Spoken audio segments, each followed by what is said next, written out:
Great So point. somebody who didn't think these picks were that solid is our last What are you final talking guest about? of the evening. Anthony Miller, guys. Sorry, Anthony Miller. Oh, that's was right, who that else they was traded. just- They That- traded a swap. Yeah, with the Bears that for- awful Bears wide receiver with so much potential. I think he was an honorary member of the Christopher Vincent Creamery a few years ago. No, he was on the fringe. Yeah, you semi-creamed over him years ago. So our final guest of the evening, the mysterious man in black. He's been playing the FFPC since 2010 and has turned a profit every single season. He's a 15-time FFPC Dynasty champ, the Thanos of fantasy football, the one and only JT. JT, thanks for coming on, buddy. Hey, thanks for having me, guys. Our pleasure. Hey, Going last is so many missed opportunities to make comments. I will add a few though. I'm sure you'll make up for it now. One, I am very disappointed, Zeb. All the discussion of spraying balls and all the balls coming to Cooks. Floating bone. You didn't mention Deshaun Watson. Allegedly. I'm a gentleman, JT, and I just want to mention to everyone, just for legal purposes, probably saving us some of our net worth here, which is zero right now for this podcast. But JT is not Justin Timberlake. I know everyone's probably trying to figure out who it is. It's not Timberlake, okay? Yeah, thanks. All right, I'll get to it, but this is going to take me a minute here. But so I listened to Wasp's explanation. Just want to point out that he said he has a bias towards upside and taking risks with players. So I've tried to point this out in our group meet chat, which you guys mentioned kind of started the idea for this whole podcast. But I just kind of wanted to point out a leak in his game and see if I can be a little more thorough and get my point across here. Basically what I'm going to focus on is the drafting of Patrick Mahomes in the third round. So I'll just start by saying that the first thing is the opportunity cost. When you're taking Mahomes in the third round, you're passing on an elite player, an elite positional player. So in this instance, on this board, he passed on McLaurin, Lamb, and Allen Robinson, which were the next three picks, which is a huge hit to your weekly lineup, especially considering this is FFPC and dual flex. And then I would argue that the second opportunity cost is that taking Mahomes in the third round is going to prevent him from finding the high scoring QB that's actually of value. And I think that's one of the true things that you have to do to win a big contest like football, guys. So while I agree it's important to get a high scoring QB, I think you have to find him later in the draft. And basically, let me go through a few things here. So 2020 championship round teams, the only QBs that were on more than 10% of teams in the championship round were Josh Allen, Russ Wilson, Taysom Hill, and Justin Herbert. Those were not the top QBs based on ADP, which were Mahomes and Lamar, which were being drafted in the third round, and then Dak, Kyler, and Deshaun Watson, who were going in the seventh round. Wilson was the first guy to show up on over 10%, and his ADP was beginning at round 8. And then on top of that, so Josh Allen was the number one QB in 2020. His ADP was in round 9. Lamar Jackson, top guy in 2018, his ADP was in round 8. And then back to Mahomes' good year, or best year, I'll say. He's still a good player. And don't get me wrong, I do like Mahomes as a QB. But the year that he won it for everybody, he was drafted in the 8th round. So, I mean, the point is you can find a good QB late. Often the number one QB is a guy that's being drafted later. And the key is to find that guy and like match him up with elite players that you're taking in those early rounds, because it's hard to find the diamonds in the rough at the other positions. It's much easier to find the QB. So, and then if you think those years were an anomaly, if you go backwards from there, number one scoring fantasy QB is going back year by year. Russ Wilson, Aaron Rodgers, Cam Newton, Andrew Luck, Peyton Manning. And then you have to go all the way back to 2011 and 2012 before you get a back-to-back guy in Breeze. And you'll find that most of those years, those QBs were not the number one on ADP. So it's quite often that we get it wrong. So just want to mention that. So Zeb, that is called research. Oh, please. I did a little research today as well. So You did. I'm impressed. I knew we were going to talk about this evening. JT is my Moriarty. Hi, JT. I'm almost done, Wasp. Let me make. I'm sorry. I didn't mean to step on your toes. Let him finish. I just want to finish because I feel like this is my last attempt to get this point across. I know you're going to do more drafts. So basically, to sum it up, you have one less elite position player than your opponents, and you've eliminated yourself from finding the high scoring value QB. In your draft, you could have had Lamar or Dak in the mid-sixth. Both of them have a chance at QB1, maybe slightly less than Mahomes. You could have got a Jalen Hurts in the ninth, who has a chance at it. And then basically all the guys going in around 10 and 11, Rodgers, Brady, Tannehill, Stafford, Burrow, they have a shot. And it's even possible by the end of the year that the rookies in Lance and Fields could be the guy, and they're going around 13 and 14. So I just want to say, as a friend of mine, I can discount my tutoring rates for you, as it appears the professor may need to go back to school. But ultimately, if that's not enough, even the tutoring may be too late for you. Your football gene appears to have been lost through genetic drift. It may. Oh, geez. Hey, that's good. I like that one. Let me write that one down. Hey, Told you he's been training all day. It may pay for you to yield some reproduction to subordinates.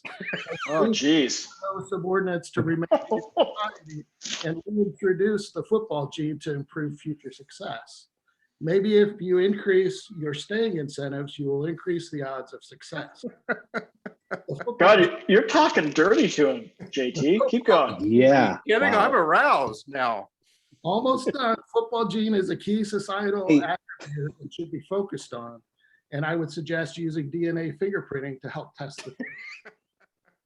Wow. Hey, Wasp, Go ahead. can we Vince. please have your permission to use "I'm aroused now" in our Yeah. future show promo that we're going to do? This is exciting. So I might actually that need a real guy legal is. department soon. I feel it's a little self-absorbed for me to admit that, because what he's basically done is gone a tour of lots of my papers and pulled out key concepts and findings and couched his argument in terms of those concepts, which I think is fantastic. I actually like that. Sure. I know I'm supposed to be mad at the guy, but Know I your really opponent. like that. But are you done, John? Hey, Thing is Jay- that from the chat, one thing you should know about me is I'm pretty good at Google. hey, This is JT. true. Maybe a So- little too good at Google. So am I the only one? JT sounds a lot like Newman from Seinfeld. He does. He does, right? I mean, when you replay, listen, I was like, oh my God, is that Newman on the show? But so I agree with you, JT. And my research today, Wasp is not going to like this. Oh. So last year, Mahomes' FFPC scoring average was about 28.4 per game. I won't go into too much detail, but Aaron Rodgers, 27.18. So back to that board. I mean, you could have got Rodgers in 9 and only lost 1.2 points. So similar to JT, I'm just not a fan of going QB early. I feel like you're playing catch up after that. And ultimately, I think there's usually a QB that drops. I like Mahomes, but I think it's just too early to go QB in this format. So We should note that this draft is from July 9th, so almost a month old. That's why you're seeing, Yeah. you know. Yeah, Rogers was not that appealing at the time. Yeah, so we this draft that I'm in right now with Wasp and Biplab, I think Rogers ended up going in 10. I thought he was going to drop to me, but some guy took Brady in 9, and then he took Rogers in 10, like back-to-back QBs.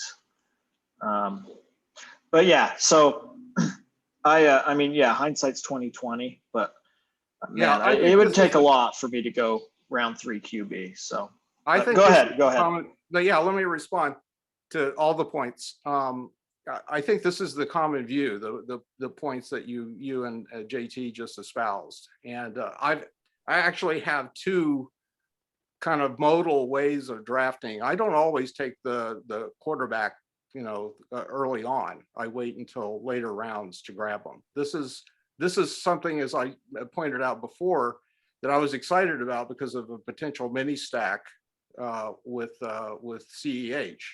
And don't forget, I made the point that, and I believe this, so I acted on it, that that Kansas City offense is going to be stratospheric this year. So based on that premise, I think Mahomes is going to have a much better year than he had last year. So I think he's in some ways kind of a post-hype sleeper after what happened with this offensive line last year and other problems. This year, I think he's going to soar. But let me veer away from that argument and tell you about some numbers that I ran on my own. Cue that music, Chris. Yes, sir. Just kidding. Oh, I thought there was music. I love that Wasp music. So is there music? Should I wait for something, or am I? Sorry, Wasp. Sorry. Okay. So I remember I said that when I draft, I assess value by how many points the player is going to play relative to the average for their position. So when I draft in the 3rd round, for example, one way to do that is to actually look at the differential of getting the best quarterback versus an average quarterback in that round. So let's say you have 12 choices, quarterback. Take that difference, okay? And then do the same thing for wide receiver in the 3rd round. Of course, you can make this kind of procedure every round and see where the bigger gap is. Well, here's what I came up with. The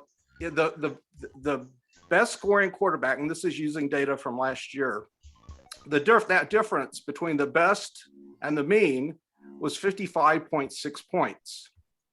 For a wide receiver, it was 20.78 points. So if you are able to identify reliably who the best player is going to be, you're going to get more oomph for your money by going for a quarterback than a wide receiver early on. And that's because wide receivers' values are much more homogenous than let's say running back. That's why everybody favors running backs. But quarterbacks are surprisingly not as homogenous as people think. They tend to think that they're like kickers and have roughly equal points, but they score a lot of points. The mean is high, and that means the differential has to be looked at closely, and you actually see that there's great value in getting quarterbacks early if you can identify reliably who's going to be among the best. And I gave you my external reasons for thinking Mahomes is going to blow everybody else away. So I'm happy to go with this one and throw it into the pot and let natural selection act on it and see what comes out of it. Just one Wasp, oh, sorry, John, quick question. Wasp, are you taking into account playoff schedule when you look at I do. Yeah, I my best year so far, I did that. And I know the lore is, well, we're bad at predicting how good defenses are going to be, against certain positions. But I actually have found that I did an analysis of this to compare 2 years with and 2 years without. When I pay attention to the schedule, especially the playoff schedule, and look for strength of schedule take it into account, I do better. And so this year, this is one of the reasons I see that the Rams, well, that was kind of thrown into disarray, have a great running back schedule this year, according to, this is from Fantasy Football Toolbox. San Francisco has a great running back schedule. Those are the top two. Indianapolis, Denver, that actually factored into my Javonte Williams pick here. So I do take it into account. And even though there's a lot of error in predicting who the good defenses are, you still can get marginal value by paying attention to it, I think. At least in my own experience. Real quick, Wasp, the one thing I'll just say about the comment that you made is that you still start one QB and you start 7 positional players every week. So figuring out the difference between the top QB and the average QB and the top receiver and the average receiver, you kind of have to extend that analysis off over a bigger population and all those other positions to really figure out how to make the best team. Yeah, when you're drafting flexes, for example, you're in the zone where you're drafting flexes, you have to redo the calculation so that you lump all the positions together that could be a flex.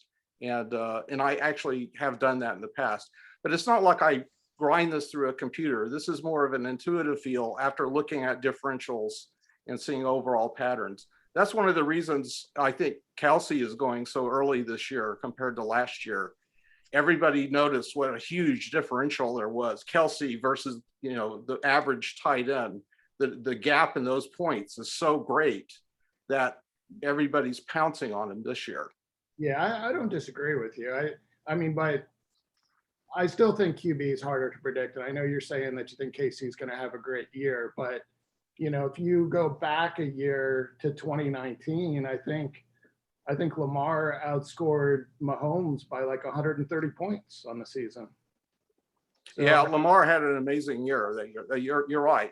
And if you have any of these QBs that get points on the ground and they really get their offense going, I mean, it's possible like any of these guys can explode. I mean, at least there's probably 7 or 8 of them that could be that QB1.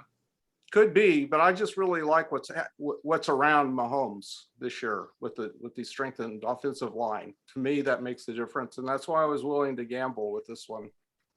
Yeah. When I look at But also, let me say one more thing about Mahomes. Most of my teams, when I grab Mahomes, I've been trying to confine it. Now, I guess JT had some influence over me on this. The earliest I will try to get him now is 4th. For example, in the stack, the CEH, Mahomes, and Kelsey stack that I'm doing in ME with BIP against Zeb, we were able to get him in the mid to late 4th. I think it was a late 4th. I can't remember. And I think I'll grab him every time there if he lands that far. But no, mostly he's gone by the time I am willing to grab him now. So this was an earlier draft. This was near the end of the period where I was taking Mahomes pretty reliably early, and I diversified more. Got to diversify the portfolio. It's all about creating variation, right? And increase the chance that at least one of them's going to hit, which is, by the way, why sex evolved. Yeah. Well, I like most of your drafts. It's just the Mahomes pick that I have the problem with. And then Chris, one thing I'll mention JT, real quick before I stop talking here. You mentioned the Boyd issue earlier, and I know Vince mentioned that, he tends to not pay attention to that. Well, I should say the Burrow information, and Vince mentioned that he doesn't pay too much attention to it. The one thing that was that was quoted today that made me a little concerned is Tyler Boyd saying that Burrow's knee looks iffy in practice. That's not a great comment. did not hear that. Did not hear that yet. That's big. JT's digging deep. Hey, JT, was it the left knee, the right knee, or the weenie? I think it was all. Oh, okay. Because, He wasn't able to properly plant and he only with the tripod. well, Boyd might not have, been very concise on his description of the knee. So I'm just want to be clear. When I look at the quarterback in the third round debate, the first thing that I look at is, the first thing JT mentioned is opportunity cost. So you're taking Mahomes in the third, and this board laid out, pretty much ADP, but I'm looking at CeeDee Lamb in the third, and I'm thinking, would I rather have Mahomes and Henry Ruggs or Stafford and CeeDee Lamb? 90% of the time I'm gonna want Stafford and CeeDee Lamb. But I totally get, what Wasp is saying, his point of, you need to take those guys that have the ability to, go 10, 15 points, above the rest of the field. I remember 4 or 5 years ago, the guy who won the Football Guys championship, he had Eli Manning and some other scrub as his quarterbacks. And Eli Manning, that was, one of his many scrub years. I think most of his years were scrub years. And also looking at the guy's draft, he missed on like 3 out of the top 5 rounds. I mean, like total bust. But somehow through luck, whatever it was, Kamara scoring 5 touchdowns in the championship week, he was able to win the championship, even though he had 3 busts in the first 5 rounds and, 2 of the worst quarterbacks. There is no winning formula. It's incredible that Abib has won it 2 years in a row, back to back. If there was a winning formula, we wouldn't be doing this right now. But to me, last year I had 8 redraft teams and I had Mahomes on 2 of them. I paid the premium in the third round because I'm looking at that week, the playoff schedule, week 16, where I need the guy that can score 35, 40 points. 2 years ago, I was in second place going into week 16 in the Football Guys Championship. And I had Deshaun Watson and Jameis Winston as my quarterbacks. Both had a fantastic year, kicked the shit out of their ADPs, but I didn't have Lamar. Lamar scored 35 or 38 points the final week and just buried me. I finished like 27th. I remember that. You need those X factors that can do that. I didn't have it, so I didn't have a shot. So, if I'm drafting 100 teams, I got no problem taking Mahomes on 10, 15 of them, for that X factor. But, I'd also mix in Kyler's and Lamar's as well. That's it. Chris, that's a great point. And Wasp, I wanted to ask you, out of your 48, what's your Mahomes ownership percentage? I think I counted it up the other day, although I've added some teams since then, but they're not, the latest ones have not been predominantly Mahomes at all. I think I have 8 Mahomes shares out of the 48. That's substantial. Yeah, Yes. it's not negligible, but I completely agree with what Chris says. The whole point in an uncertain environment is to diversify your portfolio. You're playing a lottery, and you don't want to buy a ticket with the same number over and over, right? So that's the bigger principle that hopefully the viewers will take away from this, that it's okay to experiment. Don't get locked into one way of viewing the players. Imagine their alternative outcomes, possible outcomes in the multiverse, and then draft different combinations. And I think the people who do that do the best at the overall contest. Yeah. JT, are your Mahomes shares only in Best Ball and Dynasty? No, I will say we had this conversation on GroupMe, and I did take a Mahomes and a Football Guys based on conversation with Wasp. So I have 1 Mahomes team out of my 39 drafts. JT, who do you like? Who are you targeting at quarterback? I mean, it really does depend on who falls and, who the values are. It's still a bit costly, but I really like Lamar and Dak in the 6th round. And then if I don't get good value on one of those guys, then I like waiting until double digits and, picking between, I probably won't take as much Burrow until I find that better news on him, but I like Tannehill. I like Stafford. I do like picking a safe QB, like real late in the draft, and pairing them with a Justin Fields or a Trey Lance. And my most owned quarterback is Justin Fields. Interesting. Yeah, I like that too. I agree with you about Stafford, for example. I think that's solid late round material there. And I've done that in a few of the drafts. Zeb, who are you targeting at quarterback? Kirk Cousins, man. I don't really target anyone. So in this current draft I'm doing, I was really targeting Rodgers or Brady. I tend to go with my QB decisions based on prior year performance. I know others project forward, but I mean, if you look at the data from last year, I mean, Mahomes, like Josh Allen, actually, his average is more than Mahomes by just a small margin. But unless like someone falls, I look for someone to fall, right? Someone's going to make a mistake is what I'm banking on, and then I can pick up someone in like 9 or 10. The Warren Buffett of fantasy football. Always Yeah, looking for that book value. The cheap blue light special quarterback.